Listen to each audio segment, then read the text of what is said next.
movies and her first book. Sold out world tours, performed on their last tour on 6 continents over 20 countries. She's been doing drag for over 20 years. The very first time in the Philippines, and now she's ready. The Joan Rivers of the drag world. Please welcome BIANCA Del Rio.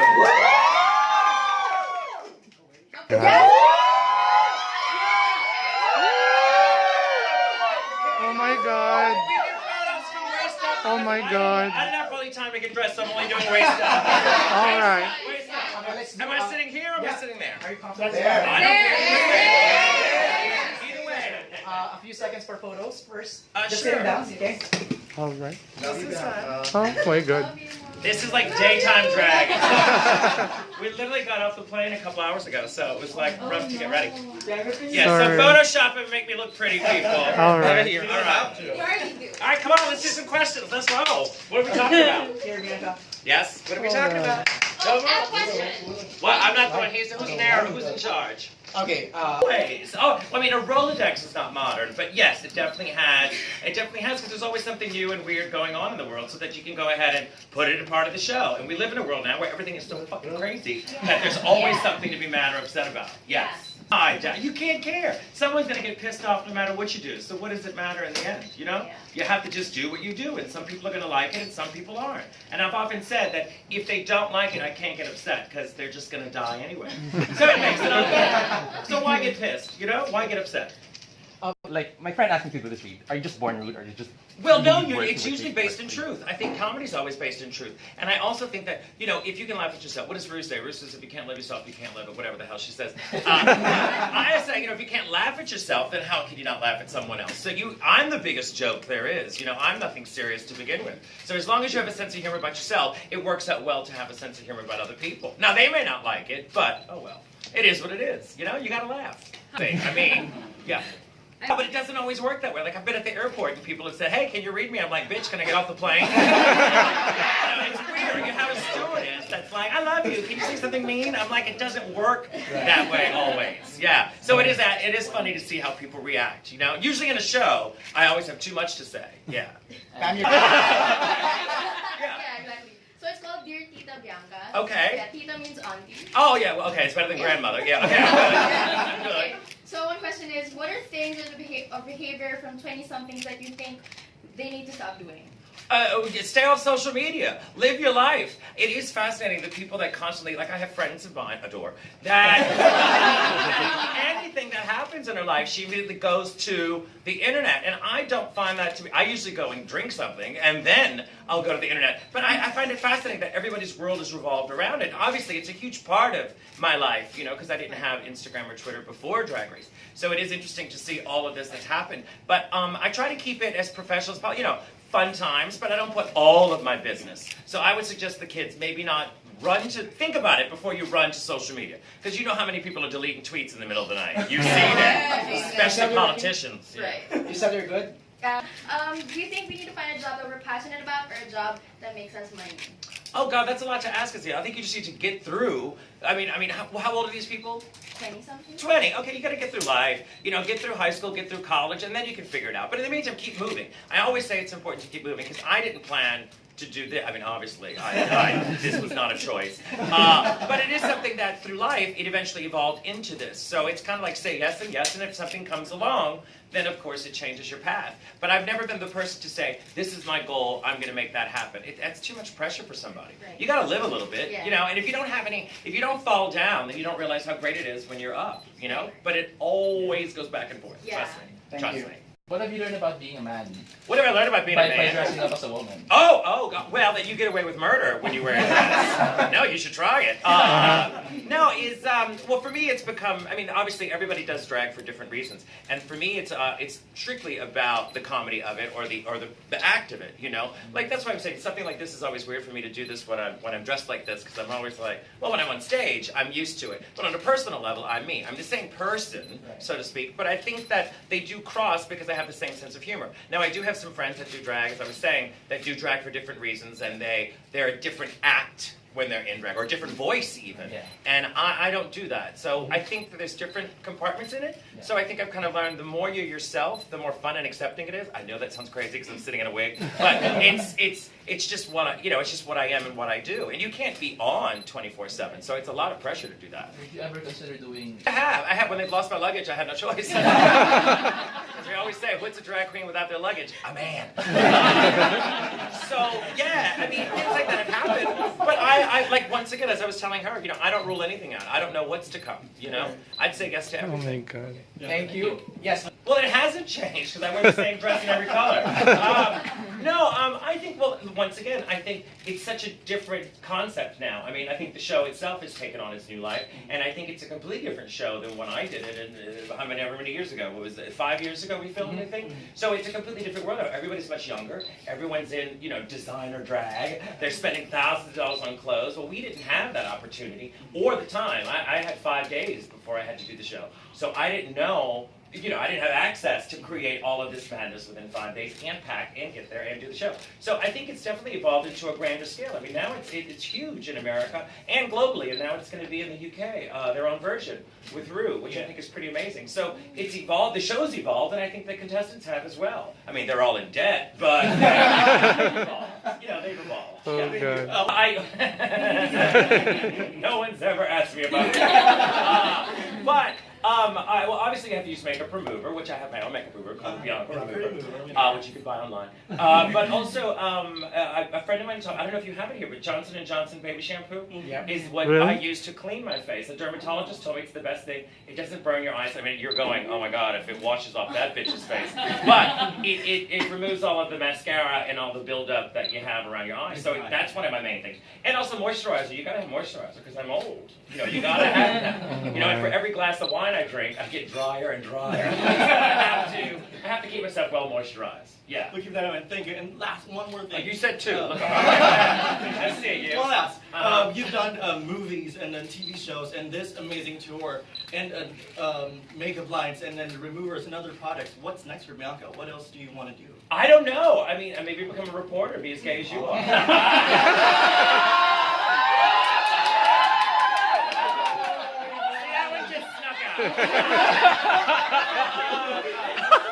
No, I don't know what's next. I mean, the good thing for me is as long as there's something to look forward to. So right now I'll be doing this particular show through December, which is great. And my friend Matt Kugelman and Derek Hartley have worked on the 3rd film already. So they've started writing that one. So I'm hoping to get to shoot that soon. But you never know. You never know what's around the corner. There's so much that could happen. Thank you, sir. I always say expect the unexpected, but since I'm in Manila, I have to talk shit about Manila. Yeah. Not you, I meant Manila Luzon. No, and it's so funny because we fight on Twitter, actually Manila and I, not that you're asking, but just so you know, that we go back and there's a few queens that you can cackle with online, and she's one, because I've known her at least 15 years now, and so we go back and forth, and all the people online go crazy. Oh, I can't believe you said that. That's so rude. You're just a bitch. I go, yeah, and yeah. I know I'm a bitch.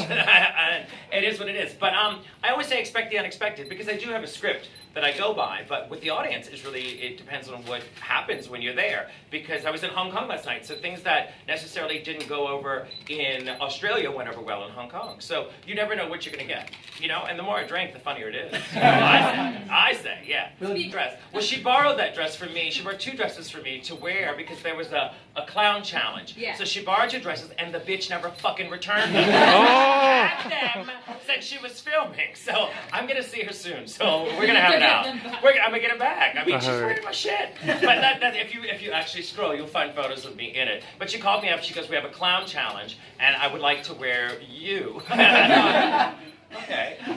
So I gave her 2 dresses, and she's kept them ever since. Yes, sir. No, I think you can talk about anything. You don't have to like it, but I can talk about whatever I want. And I think, once again, going back to the social media stuff, I think that's the problem, is that you have these cultural cancel people that feel like, you can't say it, I can say whatever the fuck I want, little girl. You don't have to like it. And that's fine. Just like if you don't like it, I don't have to hear your opinion. I don't particularly like, Kim Kardashian or her family. I think it's ridiculous. So I don't entertain it. I don't go on her Twitter. I don't go, Kim, you're a piece of shit. I don't care. So I leave it alone. But I think we live in a world now where everyone has to be a social media warrior, and they have to say, this is what I think, this is what needs to happen. I don't necessarily agree. It doesn't, you know, you don't like it, don't watch it. It's very simple, you know. And no matter what you do, someone's going to be offended by something. I mean, as I sit here in a wig, Christians are upset that I'm a man in a wig. You know what I mean? There's drag queens that hate me. What do I fucking care? You know, live your life, because you really are missing out on life if you sit back worried about some other bitch looking like this. I'm no threat. Thank you. Jiggly, let me tell you that bitch. Jiggly is another one that I've known for a good 15 years. Oh God, Jiggly. So she has been saying shit online, and it hasn't been in English, and she's been telling the people in Manila what's going on. And so she's like, Bianca, and I don't know what any of it means, so I'm worried tomorrow that they're all gonna attack me. But she, no, she's been great. She said, you know, go and eat the food. Well, obviously, she said eat the food. She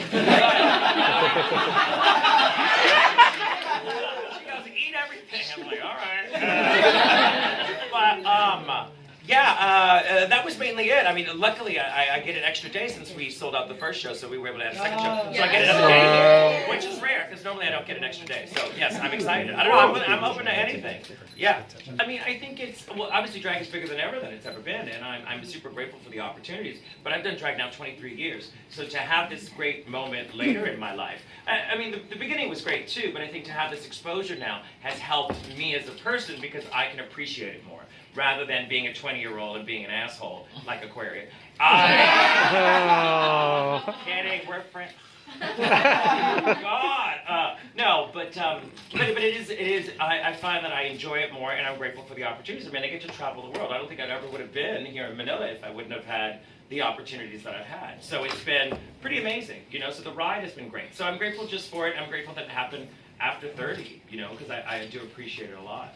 Thank you. I mean, as long as you laugh, as long as you have a good time. And I know people say it all the time, as long as you have a good time, then everyone else will. But I think it is important when you do comedy and stuff. And like I said, I don't take myself seriously. I take myself seriously with you know, the professional business side of it. But as a person, you gotta laugh and you gotta have a good time. And I think what's amazing is that a lot of people in this world now are afraid to laugh because they think, can I laugh? You know, is that allowed? Is someone gonna judge me? Is there gonna be some video of me laughing later and I'm gonna be... So I feel like, you know, when you come to the show and when you come to hang out with me, you get to laugh and do it. You're fine, you're safe. If anything, they're gonna come kill me first. Don't worry, you're safe, yeah.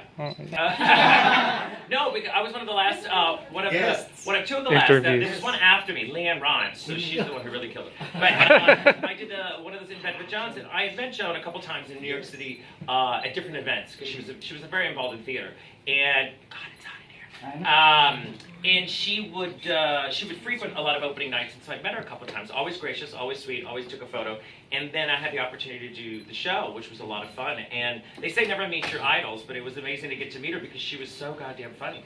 And also very generous, because, you know, she didn't have to be generous. I mean, you're Joan Rivers, you don't even have to look at me. Yes.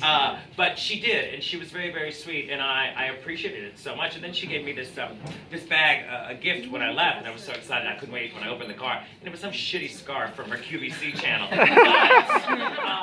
I travel with the scarf, and I use it to wrap up my makeup mirror every night when I travel. So she's with me. She's with me. But I think she's one of my favorites, obviously. Don Rickles, I don't know if you're familiar with Don Rickles, is very funny as well. And not only did I enjoy their sense of humor, but I also appreciated their work ethic. I mean, they were working up until their 80s. Yes. So it's pretty amazing to see their longevity and their commitment to, I was going to say commitment to drag, commitment to comedy. I mean, well, Joan was in drag. I do appreciate those two probably the most. I mean, there's several other people. I mean, I love Wanda Sykes, and I love Chris Rock. You know, they're fucking funny-ass people. So there's several people that I like for different reasons, but I say Joan and Don Rickles were probably the most of my style and the most that I gravitated to. Thank you, sir. Busted. No, I just think it's funny. I laugh at the fact that this is what, like I said, the show has evolved and it's turned into something else. So I find it funny when your ailment is stronger than your talent. What? This is a show about drag queens. Why are we talking about a cyst on your table? That I don't understand. You don't want to know what's going on under my skirt. But I'm not going to tell everybody. So I find that part to be just a bit much for me. I mean, I'm a drag queen. We go in, we laugh, we have a good time, we're hateful to each other in a dressing room, and we move on. But I think what's fascinating now is that, you know, it's also a television show, so the sympathy aspect comes in. I don't live by sympathy. Sympathy is not a part of my drag aesthetic. And if you're dying, I'm going to go, good. That's not what it's about. So for me, it is different, but I do find it quite amusing. Is that, you know, now we're in the second week of the show, and then 1 week was that, the next week was a stroke. I'm like, well, what the fuck is next? I mean, where do you go from there? I mean, are we picking America's next patient? Or are we picking a drag queen? I just don't understand it. I have a follow-up. Category? Are you on right now? Wait, what? Wow, I'm confused. What category? Yeah. Oh, this outfit? Yeah. Oh, jet lag, haven't slept, just showed up. Look, that's it. Yeah. Thank you. This is express lady look. Well, I do comedy, and I think now, because everybody now has a one-woman show, that's the word, even though there's like 12 other people in the show. Does that make sense?